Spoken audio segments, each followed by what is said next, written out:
Noticias todo el tiempo. Muchísimas gracias por continuar con nosotros aquí en Noticias todo el tiempo. Hoy el presidente de Venezuela, Nicolás Maduro, denunció que desde un helicóptero policial se lanzaron 2 granadas contra la sede de la máxima corte en Caracas, allá en Venezuela, como parte de lo que consideró un ataque terrorista. Dijo que activó a la Fuerza Armada para defender la tranquilidad y que más temprano que tarde van a capturar el helicóptero y a los que realizaron este ataque.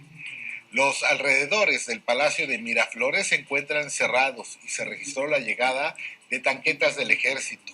El helicóptero del Cuerpo de Investigaciones Científicas Penales y Criminalísticas de Venezuela fue secuestrado y empezó a sobrevolar Caracas con una pancarta invocando el artículo 350 de la Constitución y la palabra libertad. El secuestrador, identificado como Óscar Pérez, usó su cuenta de Instagram para enviar un mensaje a los venezolanos que no están de acuerdo con el gobierno del presidente Maduro. La opinión de... Bueno, y tengo el gusto de recibir en esta mesa de trabajo a Pablo Trejo, experto en fiscalización y rendición de cuentas, y vamos a hablar de recomendaciones económicas. Así es, Fernando. Buenas noches al auditorio. Pues resulta que estuvo el Premio Nobel de Economía Joseph Stiglitz en México y dejó una serie de recomendaciones para nuestro país. Para ser concretos, él hablaba de 7 tipos de recomendaciones. Nosotros vamos a condensar, a sintetizar en 3 básicamente, ¿no? Uno dice que no debemos desestimar las amenazas que hace el presidente de los Estados Unidos en cuanto al muro, a los retos económicos y a las cuestiones de la migración. Pero también señala que debemos de enfrentarlas con mucha inteligencia. ¿Qué quiere decir esto? Que si bien es cierto que a Trump lo llevó a la presidencia el hecho de que les prometió empleos a los norteamericanos, el hecho de generar estos empleos no va a ser tan fácil como se plantea. Y tampoco son empleos que los inmigrantes les estén quitando a los norteamericanos. Él plantea que hace 60 años los norteamericanos tenían un nivel salarial igual al que tienen ahora.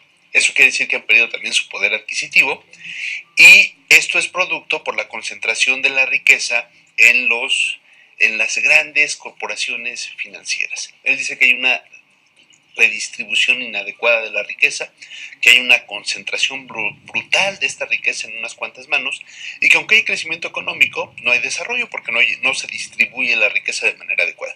Por lo tanto, dice, no hay que preocuparse porque no son los inmigrantes los que le están quitando los empleos a los norteamericanos, sino es más bien el desarrollo tecnológico lo que está evitando que tengan empleos bien remunerados y lo que ellos consideran empleos dignos. Los demás empleos son empleos que se van a seguir requiriendo y que van a requerir de personas que los realicen. O sea, esto no les debe preocupar. ¿Qué sí nos debe de preocupar?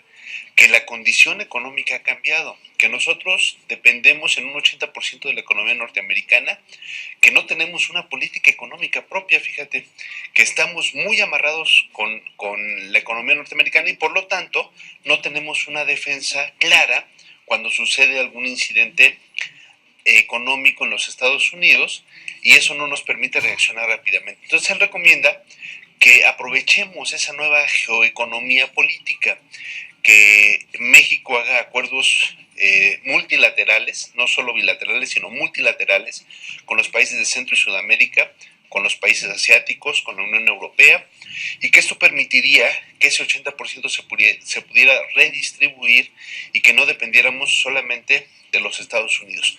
Otro asunto importante que señala es la defensa de los derechos laborales de los trabajadores y sobre todo de los empleos bien remunerados que permitan que poco a poco la población vaya recuperando su poder adquisitivo para dinamizar la economía. Y eso es muy importante. Y el otro punto fundamental que señala Stiglitz es: no hay que tenerle miedo al populismo.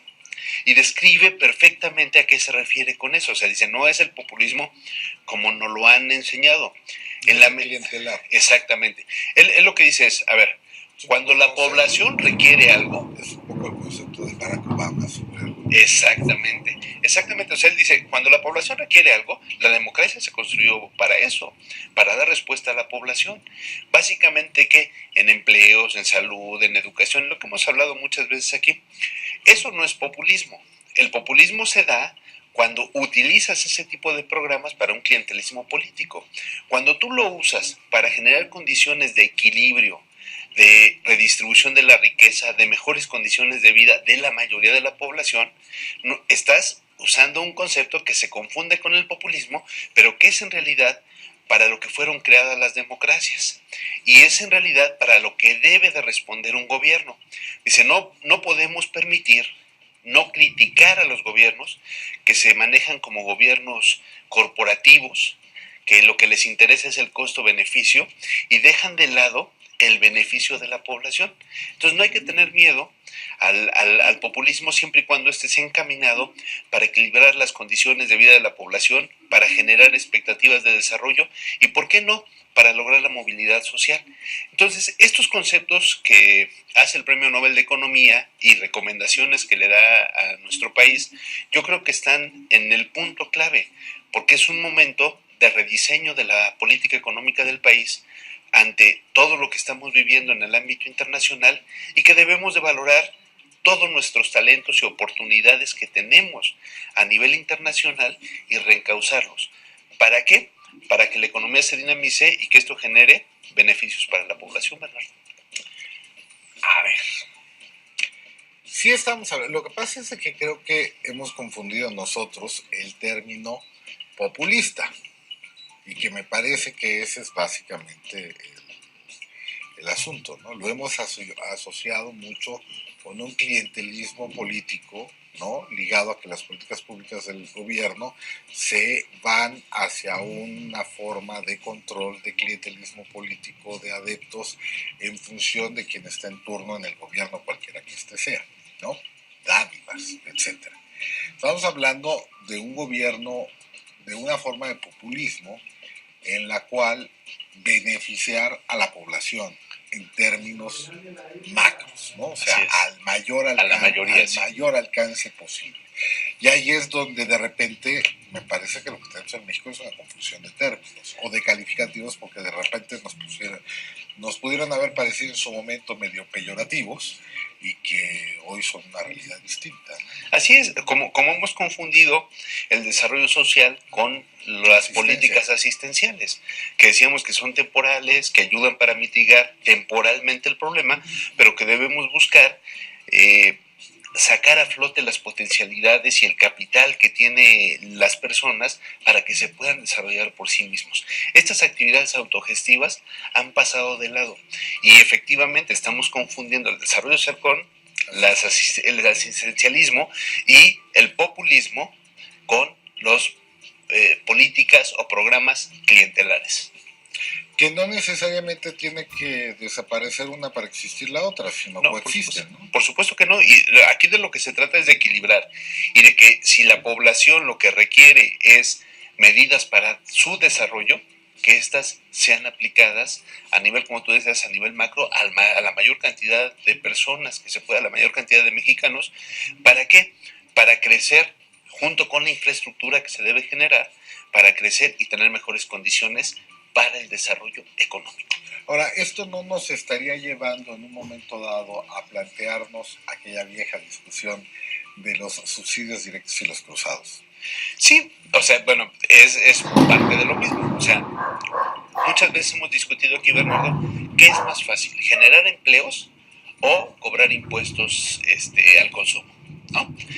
Y a final de cuentas, con los impuestos al consumo vas a generar ingresos para que se pueda conducir el gobierno, pero también con los empleos vas a generar impuestos, nada más que el camino es más largo. Y en el camino implica redistribución, y es una redistribución basada en el ingreso y no en el gasto, que sería al cobrar los impuestos al consumo. Es un debate. Pero tendremos que tener medidas como más claras redistributivas, ¿no? Por supuesto. Mira, Stiglitz que puede ser mediante el consumo y una porción del consumo redistribuirlo, pero de una manera efectiva. Así es. Stiglitz hace una crítica brutal. Dice, a ver, el problema que está pasando es que sí hay crecimiento, El problema de ese crecimiento, de esa masa que crece en recursos, es que no se distribuye, se concentra. Y en la medida que se concentre, vamos a generar problemas sociales. Entonces, lo que tenemos que hacer es buscar un equilibrio en que esos que concentran el recurso cedan una parte de esos recursos a través, ya sea del gasto o del ingreso, para la población. Y que esto genere, hasta cierto punto, una movilidad social. Complejo, ¿no?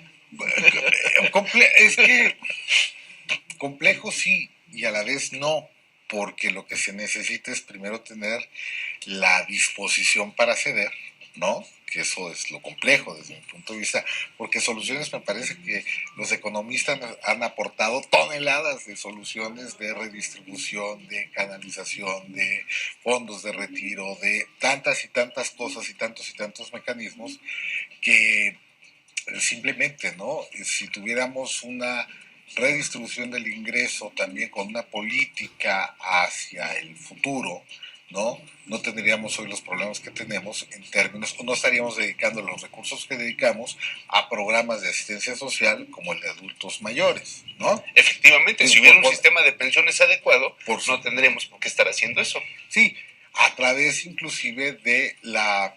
Es que todo parte, es como traicionero el asunto, ¿no? Porque te dicen, si eres formal, bueno, sí, pero hay gente que vivió en un taxi durante 50 años de su vida, hoy tiene 70 años, y un taxi en este país nunca ha sido una medida formal que te genere seguridad social, y de esas personas hay miles en la Ciudad de México y en todo el país.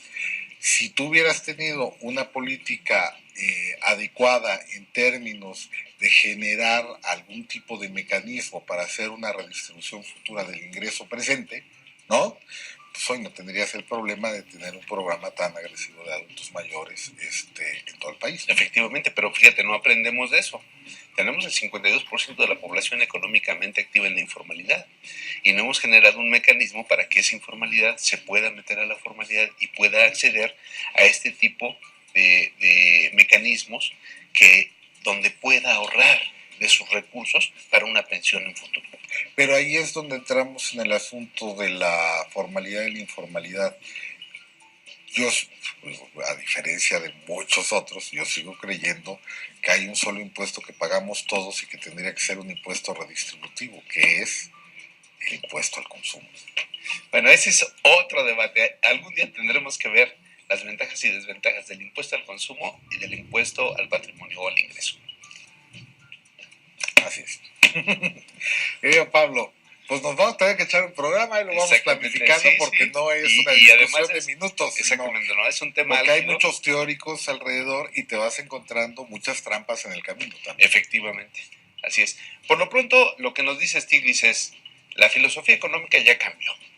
Entonces, si el gobierno no se da cuenta de que eso ya cambió, que hay que hacer su propia política económica, que no es, hay que ser monodependiente o monoexportador, para llamarlo de otra manera, esto nos va a llevar a una verdadera crisis. Y hay que tener mucho cuidado porque tenemos también las condiciones, así como nos podemos ir a eso, tenemos las condiciones de salir adelante y una gran expectativa para poder tener una participación plural a nivel mundial. Pablo Trejo, muchas gracias. Gracias a ti, Bernardo. Hacemos una pausa, volvemos. En un momento continuamos.